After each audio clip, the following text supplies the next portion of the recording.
Welcome back to the Jonestead. I'm Mary. Today is Monday, December 15th, 2025. And just yesterday on Zero Hedge, they reported that the U.S. Department of Transportation has found that half of New York's commercial drivers are illegals. And so what's happening is if an applicant comes in and they have a work authorization for 30 days, 60 days, or even a year, New York automatically issues them an 8-year commercial driver's license. And so if you're asking, well, what's half, how many licenses are there? They currently have 32,000 commercial licenses issued in New York, in the state of New York. Over 53% are to illegal aliens.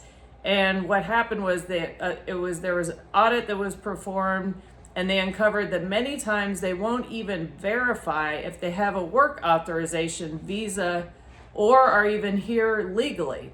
Sean Duffy, the Secretary of Transportation, says, quote, "So they're just giving 8-year commercial driver's licenses to people coming through the DMV."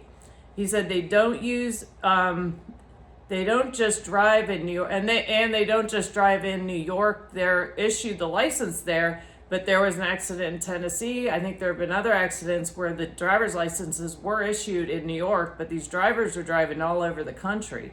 And so we have these people, we don't know if they're here, where they came from, who authorized them to even be here. And we're giving them a license to get behind the wheel of a 30,000-pound truck when it's empty. And when those trucks are loaded, they can weigh up to 80 to 85,000 pounds. Secretary Duffy has given New York Governor Hochul and other officials 30 days to revoke all CDLs issued to illegals and pause new licenses. And if they don't comply, they risk losing $73 million in federal funding. So, unbelievable. We kind of know what they're thinking, but can you even just imagine you're issuing these licenses, these vehicles can plow. We've seen it all the time where they use the vehicles or the trucks as weapons, right? They plow into people, they plow into festivals and so forth, or they can unpack it with something that could explode. So I appreciate what Secretary Duffy is doing and the administration in cracking down on this, because this is absolutely inexcusable. And then keep that in mind while I tell you about this next story. On Thursday, the National Counterterrorism Center Director Joseph Kent testified that the U.S. admitted 18,000 known and suspected terrorists from Afghanistan in 2021. Now, there were 80,000 total that were flown out of Kabul and brought to the United States, 80,000. And so out of those 80,000, 18,000, think about that, are known and suspected. And what's more alarming, and actually Tulsi Gabbard was talking about this, specifically as well, but Director Kent said this in his testimony. They have identified 2,000 of those 18,000 have ties to specific terrorist organizations. And so this doesn't even include individuals who came here illegally through the open border, and nobody really knows what that actual number is. And I have read that they said there were 10 million attempts during the 4 years of the Biden administration.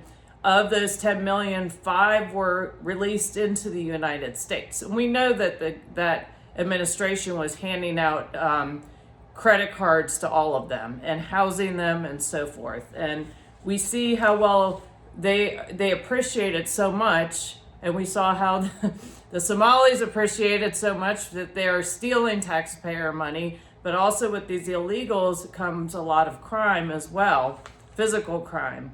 And we see what happened in Australia with the shooting this weekend. And what is the government of Australia's response is they want stricter gun control laws, because the more you disarm your populace, the better they can defend themselves. I don't quite understand that. The more they restrict law-abiding citizens from having their own way to defend themselves, all it does, the criminals always find a way, and then they have more control and more opportunities because they know that the people around them can't do anything to fight back. And you saw in Australia, I mean, the police didn't do anything, and it took some citizen that came and tackled the guy, one of the shooters. So unfortunately, I think we can see something like that happen in the United States. We're just teed up for it. And you have these governors that are protecting illegals, and it's very concerning to me. But in a positive note, from an enforcement standpoint, let's see here. It was reported on December 11th that over 10,000 illegal immigrants were arrested in Los Angeles in the last 6 months. So that is a positive result. It said the arrests include aliens with criminal histories, including those convicted of murder, kidnapping, sexual assaults, and other violent crimes that certain people just seem to think that we need that here in the United States. It says, and here's an example of a few of the arrests. Ambart Selim Pogosium from Armenia was convicted of kidnapping, homicide, fraud, burglary, larceny, forgery. Let's see, another winner. Rain Reyes Miranda from Cuba was convicted of sex offense against a child, sex offender registration violation, harassing communication, cocaine possession, robbery, burglary, larceny, probation violation, property crimes, possession of stolen property, and possession of burglary tools. And the list goes on and on. I'll link the story in the comments below if you want to read more about these wonderful people. And what is unbelievable is it said that our ICE agents have faced an 8,000% increase in death threats since the start of deportation.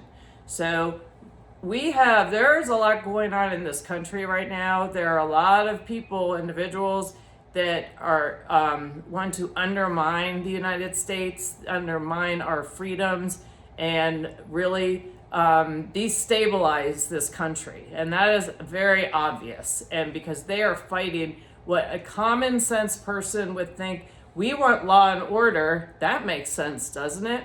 Oh no, they don't want that. They don't want anyone locked up. They don't want anyone held accountable. So this is positive. I appreciate the job ICE is doing. I'm not sure what's happening. They were arrested. I'm not sure what the status is right now, but we'll think positively. But some of them have been deported 4 or 5 times and are back, and they were arrested again. So just be vigilant. Use your situational awareness. Self-defense, take self-defense training if you can, and think about the best ways to protect yourself. If you're out shopping, one example I've heard is even using your shopping cart. You can use that to push somebody off. So I thought actually that was a great suggestion. So in addition to that, there is a lot going on in the economy. As you all know, we've got our debt is at 100. Where are we now? 30. I think we're at 37 trillion. So the U.S. debt is still going up. But what's been really interesting to watch is gold and silver. The gold and silver and this is about, what time is it now?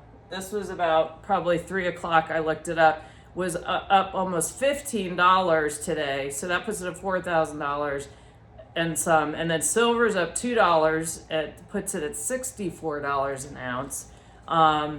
And so as you guys know, the banksters that issue and control the fiat currency, they want everyone to trust and use that currency, and not have faith and trust in the metals. And I'm not a financial advisor. This isn't financial advice. This is just information and things that I've learned.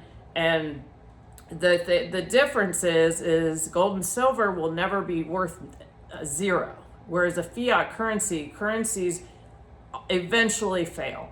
And we're seeing how much less we're getting for the fiat dollar than we did before. So I came across this interesting article in The Hedge. This came out yesterday, and it said the Bank for International Settlements warns of rare double bubble, and it said they flagged what they called a rare double bubble forming across both gold and equity markets. And it says the combination of gold and share prices soaring in unison is a phenomenon not seen in at least half a century. They also said, in fact, BIS economic advisor Hyun-Sun Shin put the risk clearly. Gold has behaved very differently this year compared to its usual pattern. The interesting phenomenon this time has been that gold has become much more like a speculative asset. Well, they may want to paint it as such, but also if you have physical gold, and it depends on if you're doing short term, wanting to make bucks off of it versus considering as a long-term investment, two totally different things. Plus, if you're dealing with physical gold, if you don't hold it, you don't own it, versus trading paper, which is basically digital. And then it says in prior episodes, such behavior occurred separately. So we have stock market and gold. They're considering gold a bubble now.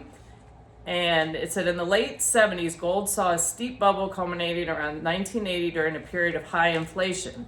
On the equity side, previous bubbles such as the late 80s tech stock run-up ended in sharp corrections.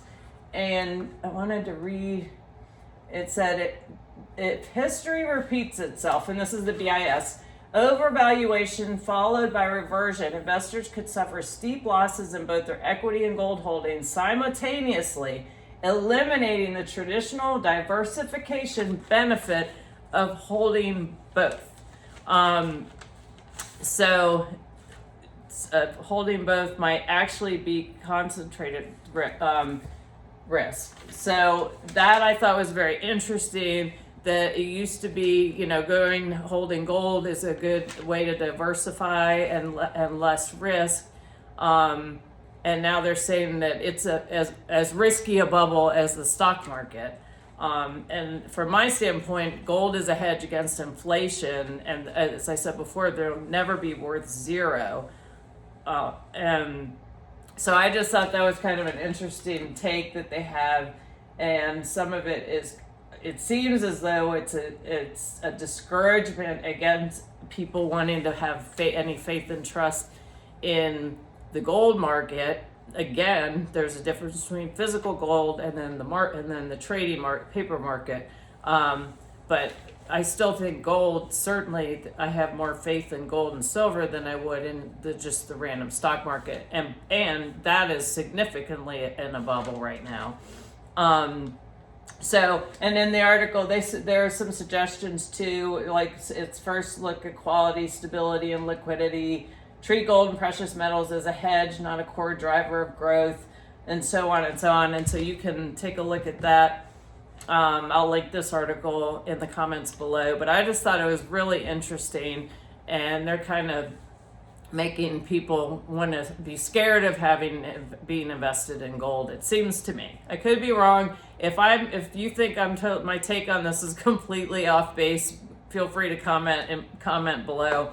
But again, the U.S. debt is at $38 trillion. It's almost 38 and a half.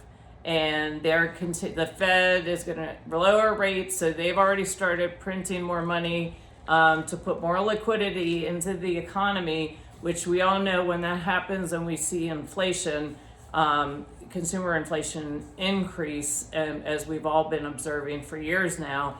And it's really important to make sure that you're as self-sufficient as possible, and make sure that you have some money set aside for an emergency fund. Be as debt-free as possible so that you're not beholden to entities that may or may not be able to stay in business, or may but also they have that kind of noose around your neck. And make sure you're stocked up on food and water. And then being here, I think it was 12 degrees or so. It was cold last night. So thankfully we have wood. We have a heat pump. So heat pumps, as you know, aren't great in really cold weather. So we have a fireplace and firewood. So I use that just as an extra to take the edge off in the house as an example. But making sure that you're as self-sufficient as possible, so that all of these factors that are going on, be it the illegal immigration, the risks that are around us, the possibility of terrorists around us, economic bubbles here and there, and headwinds, and that you are just doing what you can to protect yourself the best you can, to be able to weather those storms. So anyway, thank you for watching, and I look forward to talking to you all again soon. And please like, subscribe, and share if you would. Have a great day. Bye.